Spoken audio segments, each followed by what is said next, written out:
phase of moon. Third. Welcome back to Third Phase of Moon. My name is Blake Cousins, and it's May 31st, 2013. At the end of May, we're going over some of the amazing footage that we received right here at Third Phase of Moon, and it has been a busy month. We've been receiving videos from, unfortunately, Oklahoma, where the disaster happened, more California, more Oklahoma. Some incredible video looked to be a massive fleet hovering over, the destruction area. Also, we spoke with Searle, Professor Searle. He is the man that developed the machine. He's been developing it for over 60 years. He's had the technology.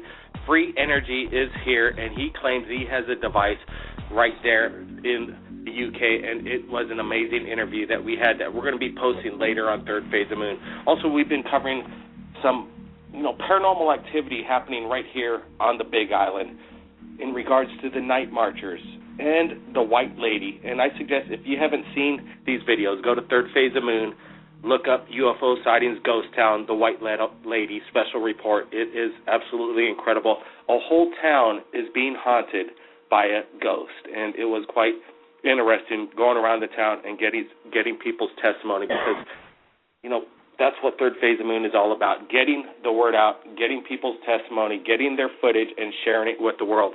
And we're going to be talking with special guests right here from around the world, including the summoner. Robert Bingham is here, the man who summons UFOs there in Los Angeles. He holds live events. He invites the public to show up, skeptics, believers, debunkers, you name it.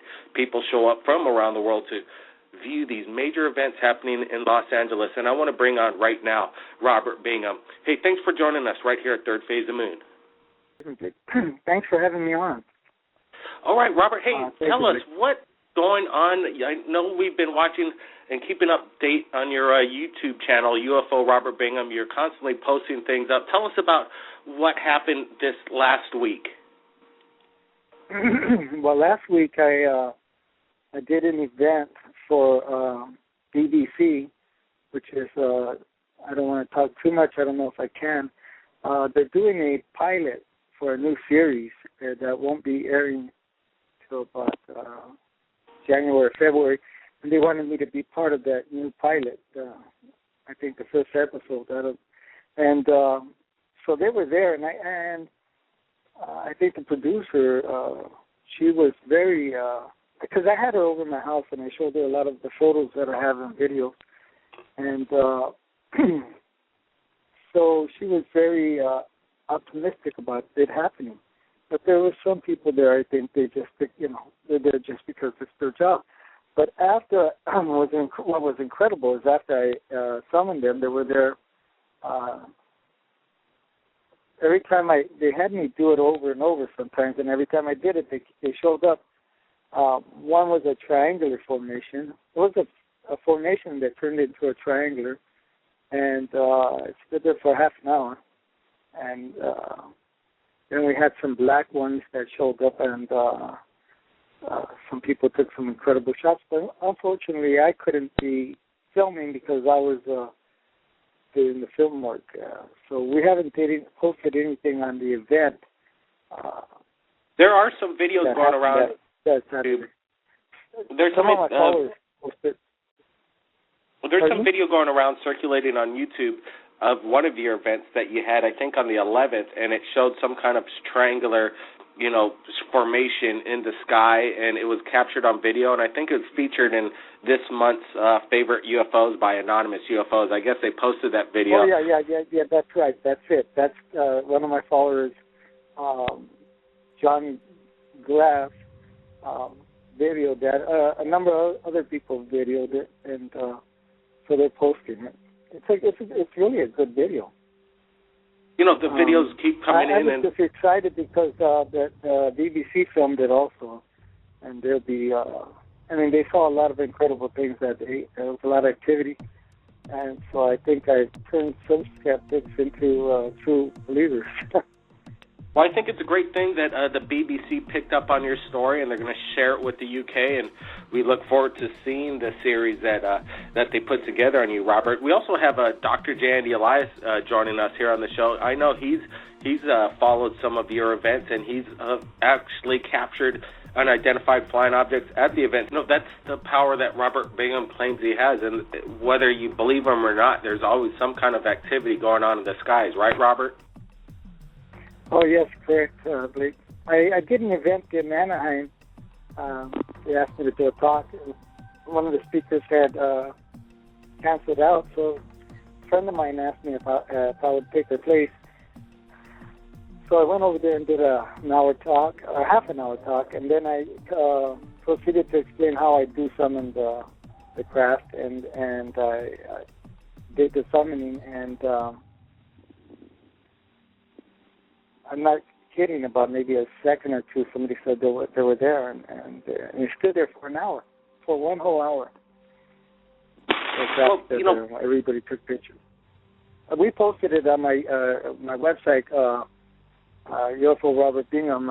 It's unfortunately it's not getting that many hits. I don't know why, but it's there, and we posted a video on that. Well, that's, if you want to get the word out, I think the best thing to do is share some of these clips on Third Phase. We have over 80,000 subscribers, 60 million views worldwide. Third Phase of the Moon is rated the top UFO channel in regards to the UFO phenomenon, and we'd like to share some of your videos. Give us some clips. We could put the word out. Hey, Dr. J. Andy Elias. I'll make sure I do that, Blake. Okay, cool. We want to look over some of the videos, and that's what we do over here. We want to share, events and UFO activity happening over the skies of Los Angeles, and possibly even do some more follow-ups in the future. Oh, for sure. I plan on taking this, like I said, into a place where it hasn't gone before. Yes. Well, I've been getting a lot. I live on top of I live in a penthouse that's on top of the building, and I get really good footage of what you might call ships. But I get a lot of comments on my channel for the ones that I show that they're balloons, and I can't believe it. But these things are incredibly big, and yet they still call them balloons.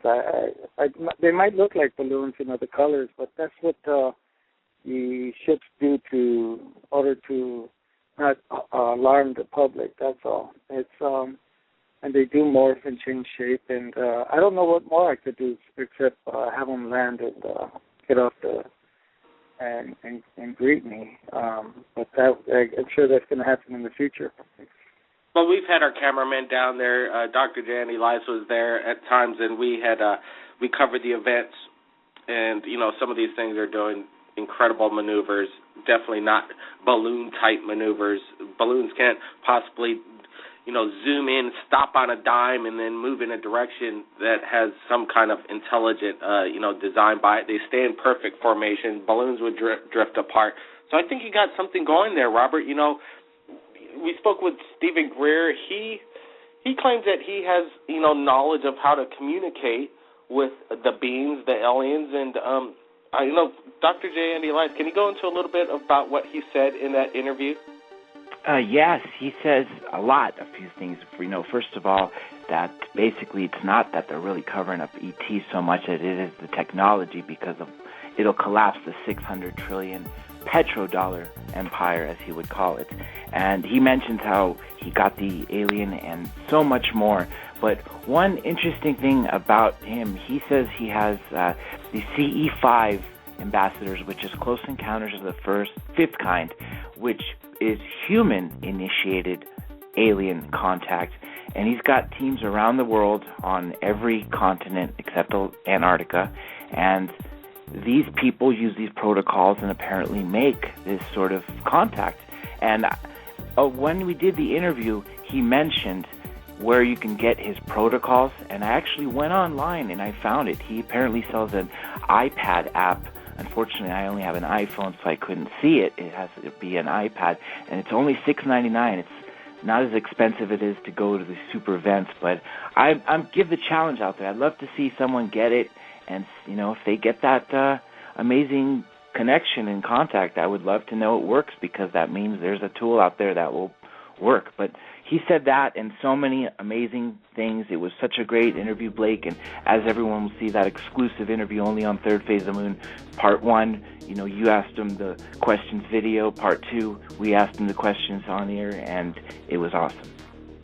The video will be going live right here on Third Phase of the Moon tonight, May 31st, in about a half hour. It's called UFO Sightings, Humanoid Alien, new full-length documentary. Dr. Stephen Greer Explains 2013, and we're really happy to get the word out and speak to Dr. Stephen Greer in regards to his knowledge into the alien being, the 6-inch alien. He really went in depth on this, and we asked a lot of questions, and he got a lot of detail in. And I think it's kind of interesting because it's the first time he's ever done Skype ever. So it basically is like serious Part 2 in its own way, right, John?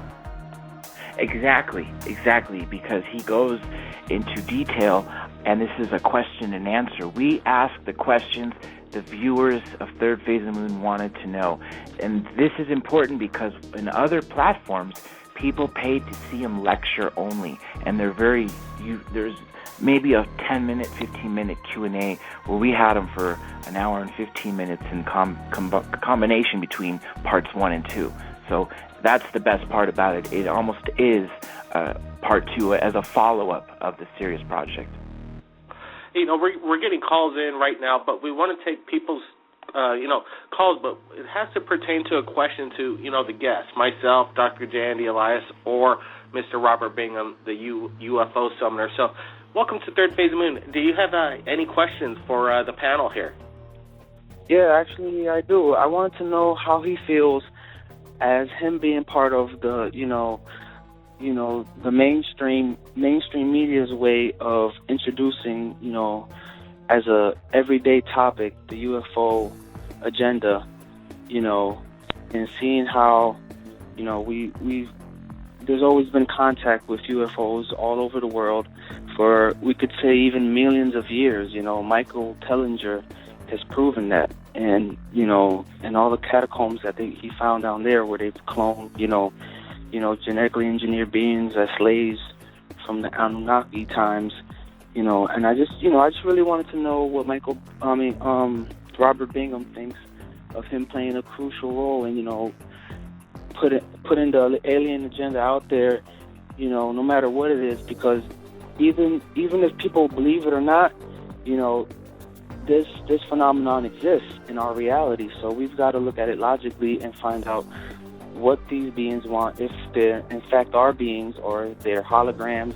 We got to find out the reason behind these apparitions appearing in our atmosphere. So, I just wanted to know what Robert Bingham thinks about the whole alien agenda and his role in it. Well, I can tell you simply that what I was told is that I am the ambassador for the Kingdom of the Most High. I'm called the Summoner because the public gave me that name. But I didn't want to go into too much of a religious aspect because of religion and the complications that people would associate. There is good angels out there, and I've been always saying that they're angels, and there is also fallen angels which are out there. And I believe that I'm in touch with the angels of the light, and that their agenda has been a little changed over the centuries by the powers that be, and only because the powers that be want to manipulate the humans here and keep them in line, which is naturally they can't give them too much power to the people. But what I'm trying to say is that their agenda is they're coming back. They're here. Every time we pray and say the Lord's Prayer, we are saying, "Thy kingdom come, thy will be done on earth as it is in heaven." Well, we're actually praying for their kingdom and their government to come down here, and that's what's going to happen. And also Jesus Christ is coming, whatever we want to say, that the light is going to come to dark. And I'm just trying to be one of the voices in the wilderness saying, prepare the way, because they're here and they're coming. And the people better get aware that this is the truth. It's been hidden from them, and because the powers that be don't want you to know the truth. They want to keep you frightened, saying that they're abducting and that they're doing cattle mutilations and anal probes and all those ridiculous things. They're not. Maybe the bad ones that they're dealing with, maybe, yeah, they are. But as far as the ones that I'm seeing, they're coming out in the daytime. I'm out there showing them. They're out there trying to show the public that they are real and they're here. And don't be frightened because what you've been taught over these many generations. It's like it's how would I say it? That's my mission, is to bring the message that they're here and they're going to set a new agenda.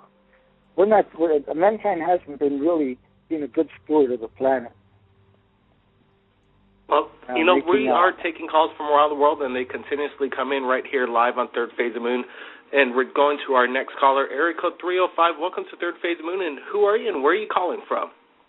Yeah, this is Mel, and I'm calling from Costa Rica, Grecia, Costa Rica. How are you, Blake? Yeah, I'm doing good, Mel. Hey, welcome to the show. I think we spoke to you just earlier with Bradley and Professor Searle in regards to the machine, the free energy device. And I think Robert Bingham, he's talking with the Beans, and they're interested in, getting rid of, oil and all this destructive kind of energy destroying the planet.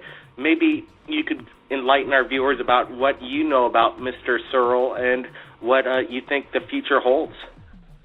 Well, I think the Searle machine is absolutely spectacular. First of all, I've been following them for a number of years, but I've really investigated them pretty heavily over the course of the last 2-3 years.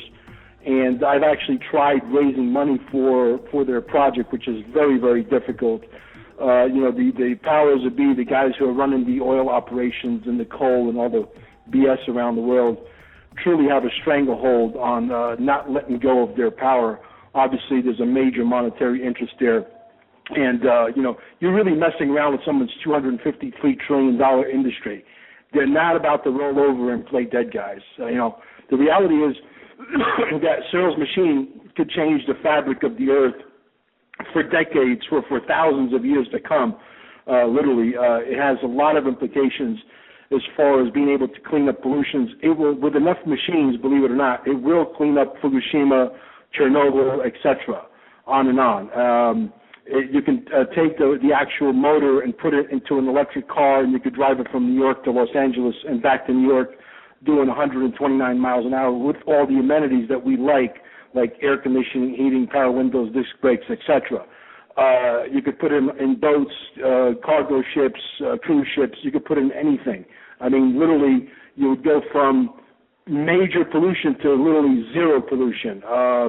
But the fact is, until we have a monetary system that has got a stranglehold on the planet, until we get rid of that system, it's going to be very difficult to see a Searle type motor come to fruition. I'd love to see it. Believe me, it looks like the Chinese got first dibs on it, from what I know from Bradley. But at this point, it really remains to be seen. There's a lot of very powerful people in that industry, like I said. But I'd like to ask Dr. Sellers, what do you think the possibilities are that we will see a mass landing in our lifetime, or do we need to go into a zeitgeist movement before we see, a landing? They maybe want to see us get rid of the money and move towards a Searle motor for free energy. I think it's going to take both. Both of them won't. I don't know if the landing is going to help, because apparently, according to people like Dr. Greer and other sources, they can't intervene. I don't know what that means in the sense of if they have to land in order to intervene with our, 253 trillion to possibly as high as 600 trillion market, which what Greer says. But nonetheless, I think we need to get these Searle machines everywhere.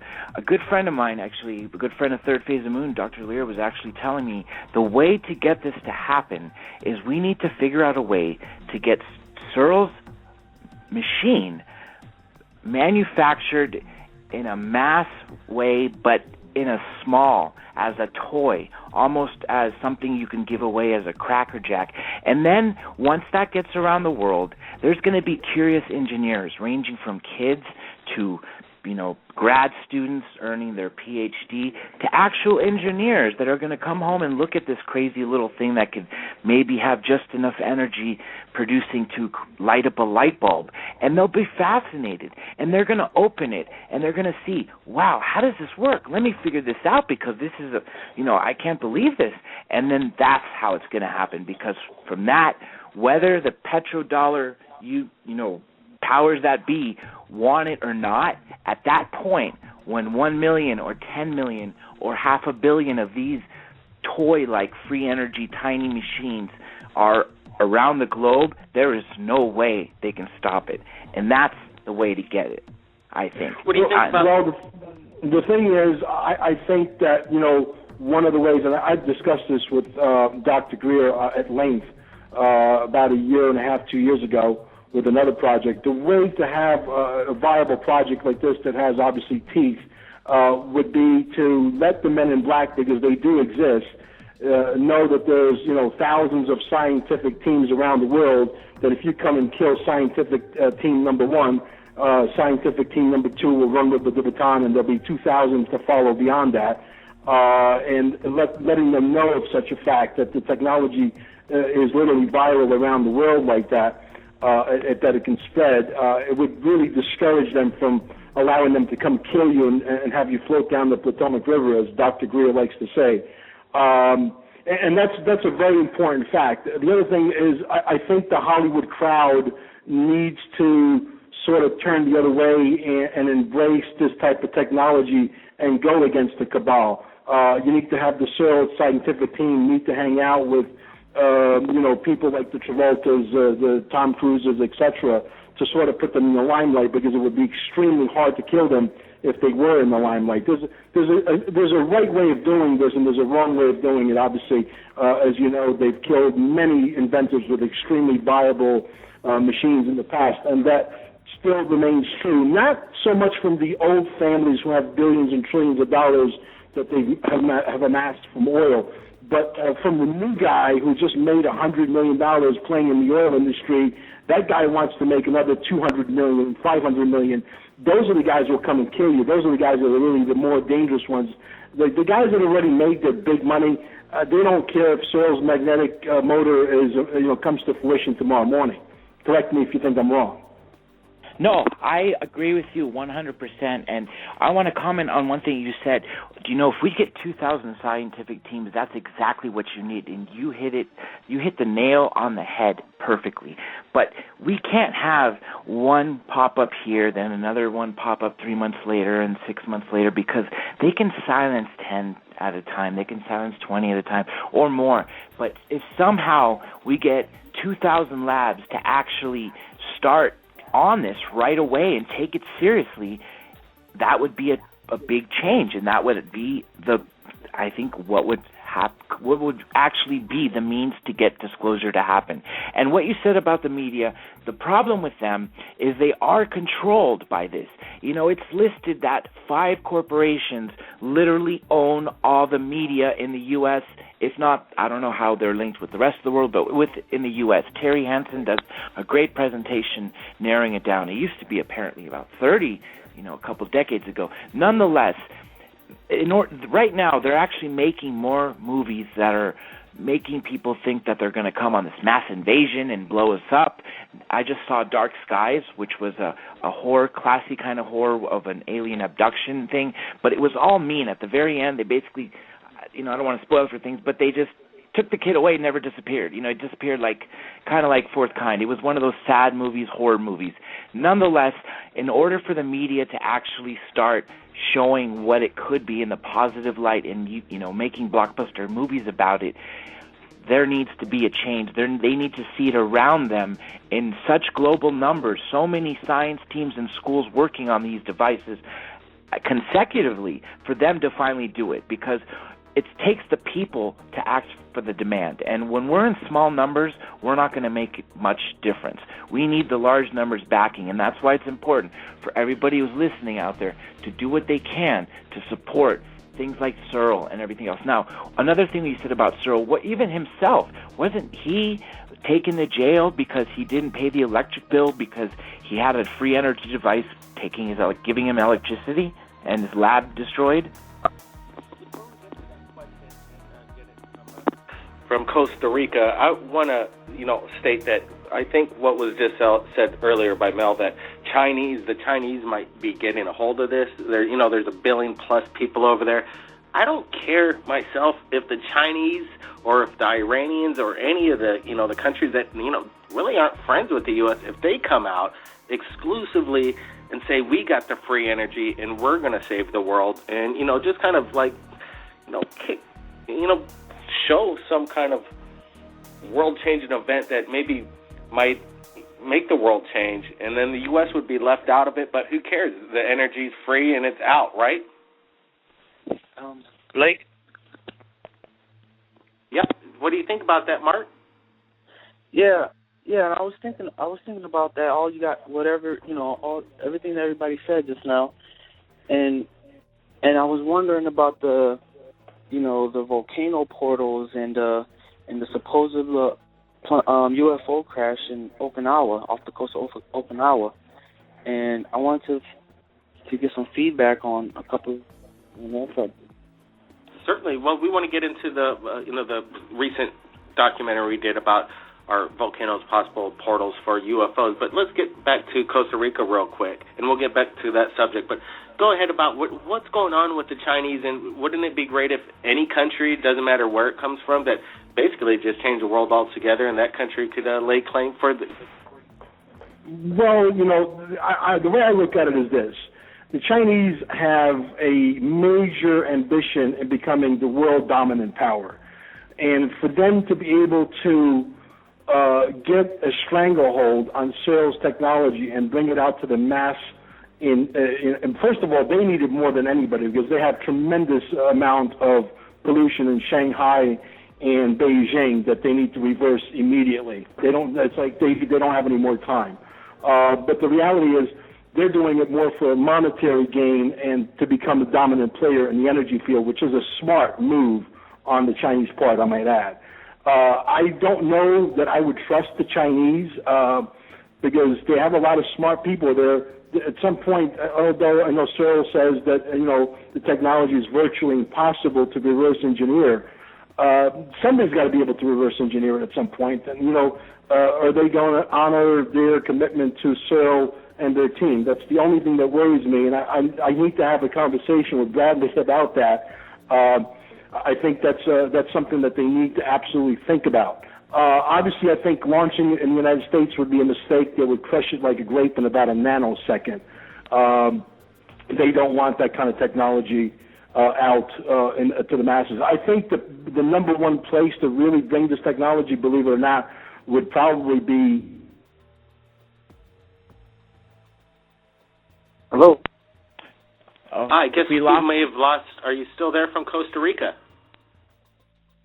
Unfortunately, I think we lost him. Well, let's go to Mr. Robert Bingham, the man who summoned UFOs. Speaking of, people that are threatened, that are coming out showing extraordinary things, possibly threatens them. Have you ever been, followed by the Men in Black ever, Robert? Have you seen any shady people show up to the event? Well, I've seen a lot of people there, and I don't want to be talking about that. I was told not to go public, that something might happen to me the day I went public. I almost got killed by a car that ran a red light for in time, and he would have broadsided me and killed me. But anyway, nevertheless, I wanted to say that the way to bring out this this energy is what they're doing with the UFOs are doing is they're putting in crop circles. Those are designs, blueprints for free energy. and the energy people know it, and they're not telling you. They're trying to figure out how are they going to use that, but at the same time put a price on it. They want to get rid of oil. They would love to change over, but they still want to have be in control of the money aspects of it. Now, they would change over quick if they could make money off of it and figure out how they're going to do that. Interesting. Until they do that, they're going to try to keep oil going. The people in power are going to pretty much try and keep it for as long as they can. I'm sure of that. But maybe if something happens, something big happens, and it's just way out of their control, and the aliens kind of come in. They should wake up, because the planet is going into labor pains, and it's just a warning that the party's over. They got to start changing, and they should stop trying to stop these inventors that are coming up with these solutions. I have something that was given to me by the ETs, but I haven't went public with it yet, and I'm not going to do it until I absolutely feel it goes into the right hands. I could, understand, what we just heard from Mel over there and what Mr. Searle has to deal with. Hey, Robert Bingham, our show's about ending here, and I want to go over some topics here with Dr. J. Elias, but any last words, and what are you going to be doing here in the near future? Well, first, Blake, I just want to go back to what you said about the countries, and absolutely, I'm in total agreement with you. Who cares if it's not the U.S.? Just somebody get it out there and make sure it's open. And if any countries come in, it might be Brazil, because they don't need oil. They run on ethanol. They're the first nation to actually do that, and I think that's a big step. Nonetheless, what's coming new to Third Phase of Moon? Oh, Blake, there's some exclusive Third Phase of Moon interviews only. As you know, we're going to be hearing from Jose Escamilla, great filmmaker, but more importantly, we got some bigger guests. We got Jesse Marcel Jr., the last person from Roswell who actually held the footage, crash debris in his hand. We're also being joined by Betty Hill's niece, Kathleen Martin. She's got plenty of stories to tell because she's also an abduction specialist herself. And we also have a good battle/debate going on with Stanton Friedman and Robert Schaefer, which that will be happening in July. These other ones, that's going to be fun. Week. That's going to be a lot of fun seeing those guys going head to head. One the biggest skeptic, and then the biggest, ufologist in the world, Godfather. I can't wait for that. It's going to be like a Rocky Balboa, Rocky movie. Well, don't you think? Absolutely, absolutely. And for all the listeners out there, globally, listen to it. It's on freedomslips.com. It's Thursdays, 5 to 7 p.m. Pacific Standard Time, 8 to 10 p.m. Pacific Standard Time. Again, freedomslips.com. And, of course, you'll be seeing it on Third Phase of Moon after the live broadcast. And while you're at it, take the number down to call in. We'd love to hear from you during the show. Ask the guests some questions yourselves. All these amazing guests that are coming to exclusive Third Phase of Moon shows. The area code is 347-474-7228. The Third Phase of Moon extension show extension is 818. Again, 347-474-7228, extension 818. Again, Thursdays 5 to 7 Pacific Standard Time. Hey, Dr. J. Elias, I really want to thank you for joining us right here at Third Phase Moon, and we look forward to speaking to you in the near future. Anytime, Blake. Thanks again. All right, appreciate it. Robert Bingham, the UFO summoner, what are you going to be doing next here in the next week or so? Any new events, and what's your plans? Right now it's up in the air. Don't plan on doing too many public events anymore. But I do plan on finishing a book, and I'm doing a documentary. I'm just trying to get everything together. Hello? Hey, well, Robert, we look forward to your documentary that you put together. We'd sure like to see it and showcase, parts of it right here in Third Phase and share it with the world. Oh, well, thank you, Blake, and I'll make sure that you're one of the first ones I give that to. All right. Hey, Robert, I really appreciate you joining us right here at Third Phase of Moon and sharing some of your thoughts to the people from around the world. Well, thank you, Blake, and you have a good night, and thank you for inviting me on the show. Appreciate it. The week of May has been busy.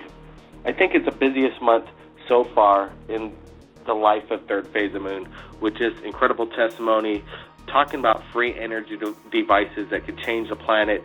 This is some heavy stuff and some incredible UFO video. And we appreciate everybody worldwide who watches it. The 80,000 subscribers, if it wasn't for you and the people watching and the people submitting their incredible videos, Third Phase of Moon would not be here. And we take that very importantly and take it to heart. We want to get the word out. And if anybody out there has captured anything amazing in regards to UFOs, we want to see it. So send it to Third Phase of Moon via Skype or Facebook. My name's Blake Cousins, and we'll see you again next time. Third Phase.